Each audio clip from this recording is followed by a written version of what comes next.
Imagine that I'm a general contractor and I've just built a brand new nice house. Just put the carpets in it. My carpenters put the lock on the door, handed me the keys.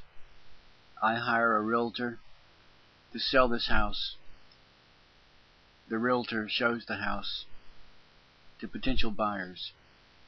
One buyer shows up, a special category of buyer, because this buyer is a woman.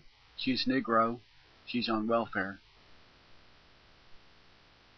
She has a poor credit history, but she's backed up by banks associated with ACORN. Her bank will provide her the loan to buy the house. And I say, okay. So they pay me for the labor and the material that went into building that house. I get a little profit. I got my money. I deposit the money in my bank account. This poor woman with her kids moves into my house. That was my house. It's now hers. But the lending organization, a bank, perhaps a finance company, has only their only tangible, if you want to call it tangible, asset is this woman's promise to pay the money. The bank loaned her the money. She paid me the money. She's got the house. I got the money. I deserve the money. I built the house. But the finance company, the savings and loan, or whatever it may be, a bank, a loan shark, whoever it may be, all they have is this woman's promise to pay the loan. And they're not worried because they're backed by Freddie Mac, Fannie Mae. Freddie Mac and Fannie Mae are not worried because they're backed by the U.S. government. If this woman defaults on her obligation to pay the loan, it'll be taken care of. Don't worry. Somebody will take care of it.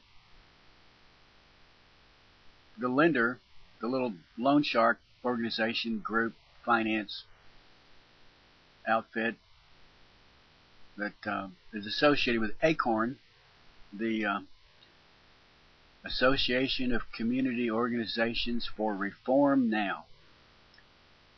Obama's former employer and former client,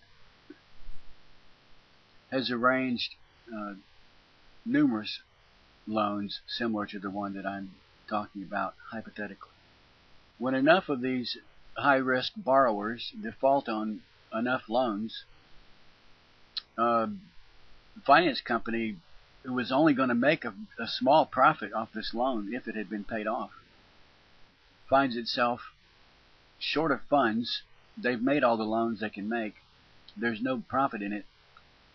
Interest rates being so low, they're not getting much profit or return on their investment, quote unquote.